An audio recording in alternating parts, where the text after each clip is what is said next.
Jordanian king was married to one, and the previous king before that, and when you're the despot of a country like that, you can probably marry whatever model you can attract all kinds into. of people. But I think he was a very Western-oriented guy. Yeah. And things have changed on him. He's kept the Christians protected, right? Exactly. That's one thing he has done that was good. Yep. And again, I'm not defending Assad by any stretch of the imagination. He's a bad guy. I'm sure he's killed all kinds of people and tortured all kinds of people, and helped terrorism, against Israel and even against us. But he's not putting people in cages and setting them on fire, right, and slowly knifing heads off of people. Those are the people, when they say he's dropping bombs on his own people. That's similar to saying that Sherman was marching through Georgia, setting fire to his own people's farms. Right. No, he's putting down a rebellion and doing it rather heartily, let's say. Yeah. And, with much aggression. Look, and this is exactly what Assad has been facing, is a rebellion, a rebellion in his own kingdom. Yeah, what people are failing to realize, and the liberals and the progressives didn't get it, right? That's why they went with this ill-fated Arab Spring. People in that part of the world, be it their education, be it their culture, be it whatever you want to call it, are not ready for democracy like we have it in the West. They're not ready. They are not mature enough socially to have a full-fledged democracy like we have in the West. They're just not there. Well, our founders pretty much felt that you had to have Judeo-Christian values to have a democracy, that if you fell away from that, if we fell away from that, our very republic form of government would be in jeopardy. Yeah, you hit it right on the head, because you know what? Sharia, Islam, is antithetical to democracy. It just doesn't work. That's why they have mullahs that run everything. You have a president in Iran, but he's not the one that runs it. It's the mullahs that run Iran. I'll bet you Ken has something to say about that.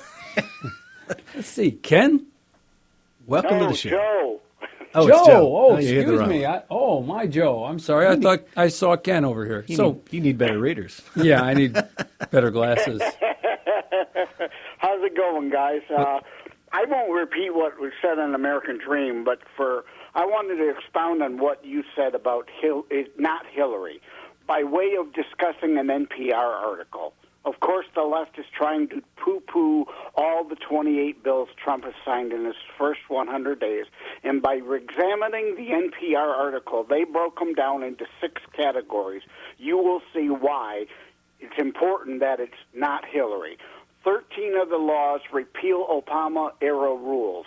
Now, the devil's in the details, of course, but none of those would have occurred under Hillary, of course, and there's plenty of Obama-era rules that need to be repealed. 5 of them appoints personnel. Well, again, they're trying to say, well, that's all minor procedural baloney stuff that don't amount to anything. Well, imagine the personnel Hillary would have appointed as opposed to the personnel Trump would have appointed. And I may not agree with all of Trump appointees, but they are all leaps and bounds better than Hillary's. 4, recognize veterans. Would Hillary do anything to recognize veterans? Of course not. The Democrats hate our troops and the veterans. So even though those may be kind of considered throwaway to NPR, it's important that we as Republicans step up and say we stand by our troops and our veterans. 3, modify existing programs. Well, again, the devil's in the details.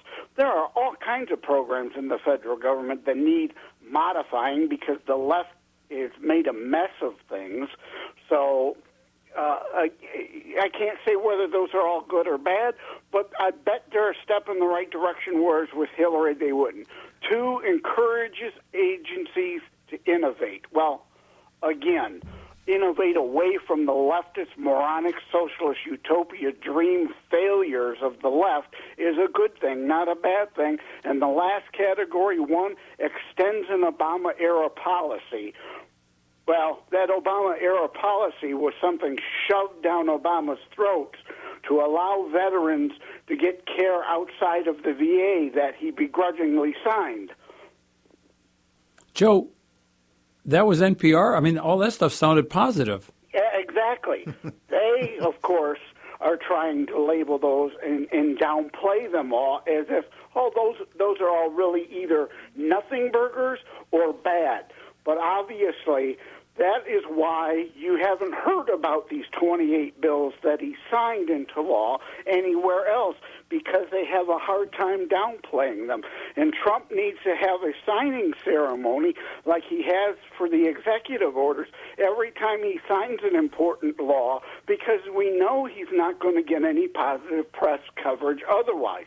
At least Fox, if no one else, will cover the signing ceremony in the statements made. It's the only way the positive news will get out there that anything is getting done.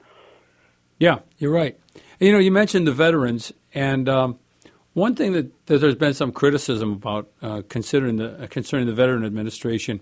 Trump recently got through that veterans who live a certain distance from VA centers could use private care, and I think that is critical. Law I'm talking about, House Resolution 4811. Unfortunately, Senator McCain, in order to placate Democrats, had to water it way down.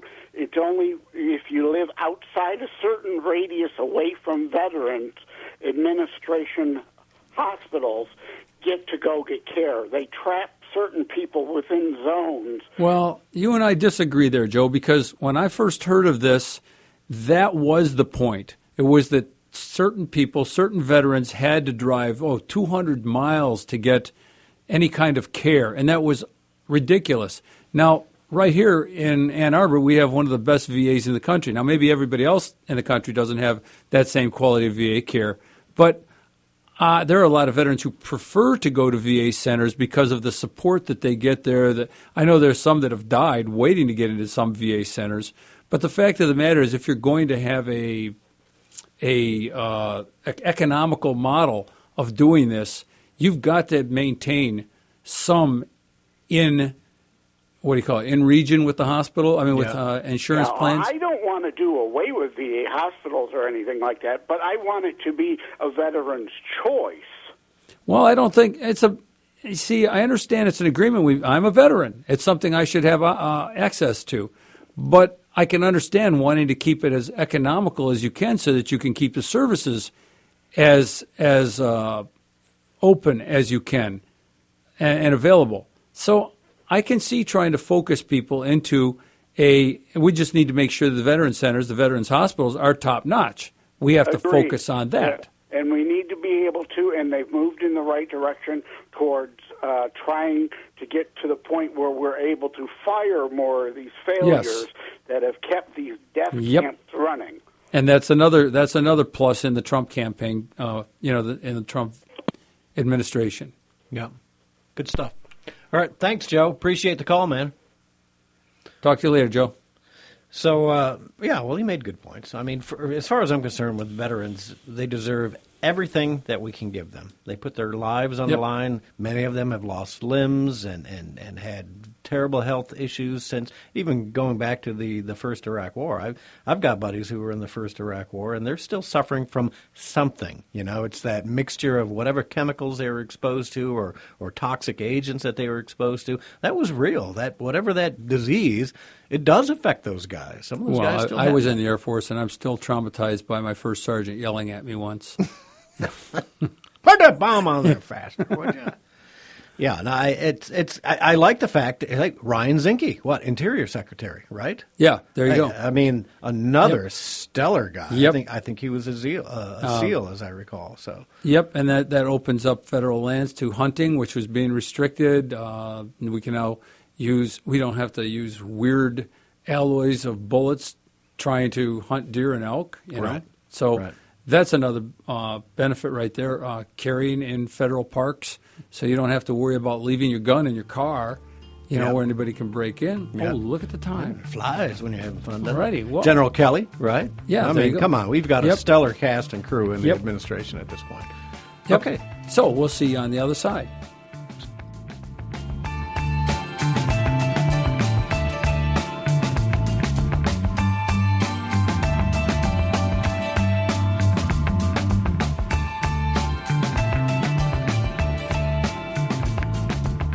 People are always on the go, driving to work, running errands. How do they keep informed? They listen to Wham Talk 1600 just like you. If you're a business owner, your message can reach these people wherever their travels take them. People tune to Wham Radio for the latest issues, discussed by hosts like Joe Pags, Fayrone X, and Dana Lesh. And they'll stay tuned for your message as well. Call 734-971-1600 today and advertise your business with Wham Radio and whamradio.com. Whamradio.com. Fox News Radio, I'm Lillian Wu. President Trump marking his 100 days in office with a rally in Pennsylvania later today. Right now, some in Washington are marching, unhappy with some of his policies. That anger you can see in the signs. There's everything from stop burning fossil fuel to it is our time to lead. Fox's Caroline Shively. The president also blasting North Korea for launching another test missile, calling it a sign of disrespect to China. North Korean actions are rattling the region. In Japan this morning, they shut down their metro system after news of this missile launch.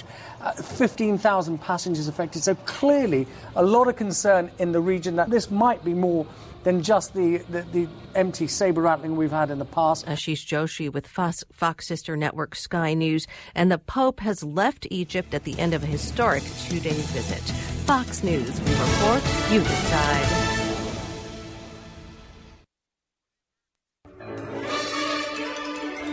Hello, Wham listeners. I'm Edwin Hoffman, host of Speaking of Art. Join me Saturdays at 3 p.m. We'll circumnavigate the world of art with lively interviews with renowned artists, collectors, dealers, museum directors and curators, writers, actors, musicians, and philanthropists. Close to home or far afield, we'll visit museums, galleries, and historic sites. We'll explore the lives of famous artists and their times, discuss current trends in art, architecture, design, and antiques collecting, as well as ways to grow and protect a collection. But the main component is you, and what you can take from the show to enhance the creativity of your life. Speaking of Art is one of the great conversations in your week, lively and full of relevance.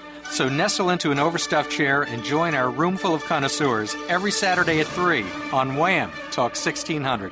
Speaking of art, it's about civilization, yours.